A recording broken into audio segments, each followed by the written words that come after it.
कोणीही नुकसानग्रस्त व्यक्ती वंचित राहू नये याकरता आपल्याला सर्वांना मिळून काम करायचं आहे. आज कसा संकटाचा वेळ आहे, लोकांच्या भावना त्या निश्चितपणे थोडा उद्रेक असतात आणि म्हणून संयमाने कोणालाही न दुखावता आपल्याला हे सर्व काम करून घ्यायचं आहे. त्यामध्ये प्रामुख्याने गोंदिया शहराचा फार मोठा विषय आहे.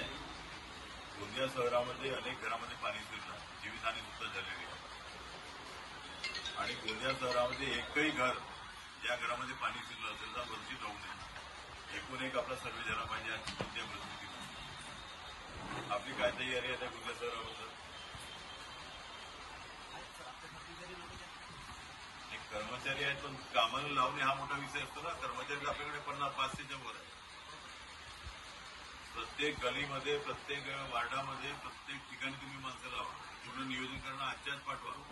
आज संध्याकाळपर्यंत सर्वांचे ज्या ज्या लोकांचे घरांचे नुकसान झालेले आहे, जहां भी जिसके घर में पानी घुसा है, घर का नुकसान हुआ है, वो पूरी अद्ययावत माहिती आज शाम तक जमा होने को ना, और कल सवेरे उनके खाते में पैसे 10,000 को जमा होना. जमा करने के लिए अगर तुम्हारा प्रॉब्लम होगा, खाते में प्रॉब्लम होगा, अपन चेक देऊ शकतो ना. आरटीजीएस म्हणत आहे आपल्याला त्यांचे खाते घ्यावे लागतील आणि मग ते सर्व यादी करावं लागेल. आणि तुम्ही यादी नगरपरिषदेला प्रसिद्ध करा. कोणी घर सुटल्यास व्हॉट्सअपवर द्यावं. आजच्या बैठकीचे इन्स्ट्रक्शन द्या. त्यामध्ये सर्व समजलं का नाही? यादी प्रसिद्ध करताना कांदा मोदींनी काय काय इन्स्ट्रक्शन दिले आहे आणि त्यामध्ये कोणी सुटला असेल तर त्यांनी त्वरित कुणाशी संपर्क साधावा. तो नंबर त्यामध्ये टाका. किंवा ज्या ज्या विभागामध्ये लोक असतील तिथे तुमचे संबंधित लोक तुम्ही नेमले आहेत का? हा विभाग हा पाहिला, हा प्रभाग हा पाहिला, असं काही तलाठी किती आहेत गोंदिया शहरामध्ये?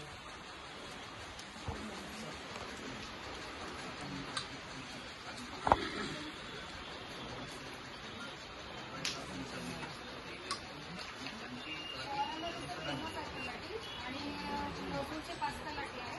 नजूरचे 5 तलाठी आहे आणि शहरी भागामध्ये 2 तलाठी आहे. तर 5 आणि आपले 2 तलाठी असे 7 होतात आणि करनिरीक्षक मिळून जातात आपल्याला. करनिरीक्षक आणि तुमचे कोणी असतील ना तुम्ही यांच्या व्यतिरिक्त दुसरी यंत्रणा असेल ना तुमच्याकडे कोणती?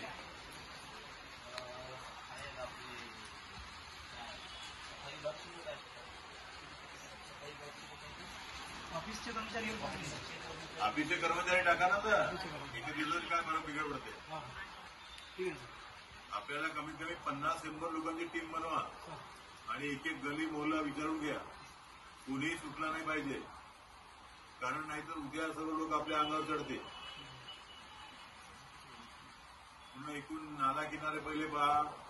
नाला किनारा सोडून बाकीच्या भागामध्ये, ज्या भागामध्ये आजपर्यंत पाणी शिरत नव्हतं त्या ठिकाणी म्हणजे पाणी शिरलं आहे. घरामध्ये अवंती चौक या सर्व भागामध्ये पाणी शिरलं म्हणजे कोणताही भाग वाचला नाहीये शहराचा. ज्या ज्या ठिकाणी पाणी शिरलं असेल त्या सर्व बसा तुम्ही. ज्या ज्या ठिकाणी पानी शिरला असेल, जहां भी पानी घुसा हुआ मकानों में, तो पूरी अद्ययावत यादी आज तैयार हो और एक भी घर वंचित नहीं रहना चाहिए. ग्रामीण भाग में भी जहां पहले मकानों में पानी घुसा उसकी भी यादी तैयार करो.